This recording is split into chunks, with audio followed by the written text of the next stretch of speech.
Hindi mo na nga kailangan pumunta pa ng Middle East para matikman ang Lebanese roasted chicken with authentic biryani rice dahil andito na to sa Pasig. Ito nga ang pinipilahan dito sa White Chicken Manila Pasig branch.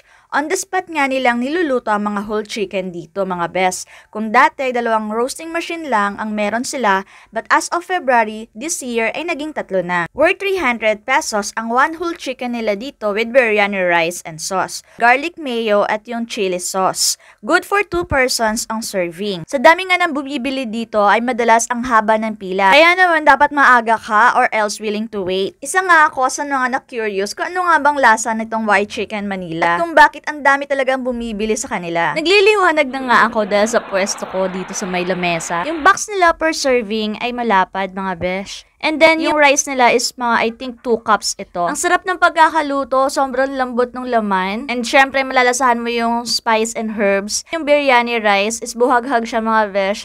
More on, ang flavor niya is something na lalasahan ko is curry powder, parang may ganun siya aroma. Regarding naman sa sauce, yung garlic mayo niya is napaka-mild lang. Gusto ko siyang ilagay dun sa chicken kasi hindi naman ako ganun kahilig sa spicy. Pero in fairness, mga besh, sinisigurado ko sa inyo na kahit hindi nyo na siya lagyan ng sauce, ay masarap pa rin yung chicken. Napansin ko lang din sa mga chicken nila dito is less oil talaga siya. Unlike sa other brand na mga nabibili natin, mga lechon manok, malalaman mo nga na sobrang marinated yung manok dahil nanunuot talaga yung lasa niya. Actually, kahit hanggang dun sa buto, ay lasang-lasa mo talaga yung mga herbs and spices nila. Totoo nga rin yung sinasabi ng ibang mga reviews tungkol sa mga vlogs nila na kayang-kayang ubusin nga ng isang tao itong serving nila. Kasi nga, hindi mo namamalayan sa kakasubo mo, mauubos mo na. Sa sobrang sarap nga niya at uulit-ulitin mo yung kakasubo talaga, kakakain ng manok. Ayun na nga't nagdadatingan na yung mga rider dito na kumukuha ng mga orders or else is yung mga ibang customer. Ang problem lang sa location nila is walang maayos na parking, lalo na sa mga vehicle, yung mga car, mostly okay naman sa motor, pero yung mga sasakyan is wala talaga siyang proper parking. And then, may dine-in din, pero mga iilang table lang yung naroon sila. Actually, na-occupy na nga ng mga table yung pang-parking siguro nila na area. Hindi ko na nga mapigil yung sarili ko, yung bibig ko kakanguya mga besh. At ang sarap talaga ng biryani rice, kung sa atin, yung kanin natin ay buhaghag at medyo matigas. Ay nakakawalang gana kumain. Sa kanila, iba talaga yung dating nung pagkakaluto. So, para sa akin, ang rate ko dito ay 10/10. At kung uulitin ko pa sa susunod na kumain, ay of course, mga besh, uulitin natin. Basta may 300 pesos tayo sa bulsa. Yung may itsura ko dyan, mga besh. Kinalimutan ko na talaga na may mga tao sa paligid ko at kitang-kita yung pagnguya ko dyan. 9 o'clock nga nung umaga ako pumunta dyan. At kumain naman ako ng breakfast, mga bes. Pero talagang sarap talaga niya, super. Hindi ko naman kailangan magpabebe pa, mga bes, habang kumakain. At pinapakita ko lang talaga kung ano yung totoong ugali ko. Char! Ayan nga, hindi ko na malayan pati daliri ko. Sinip-sip ko na. Akala ko buto ng manok pa rin.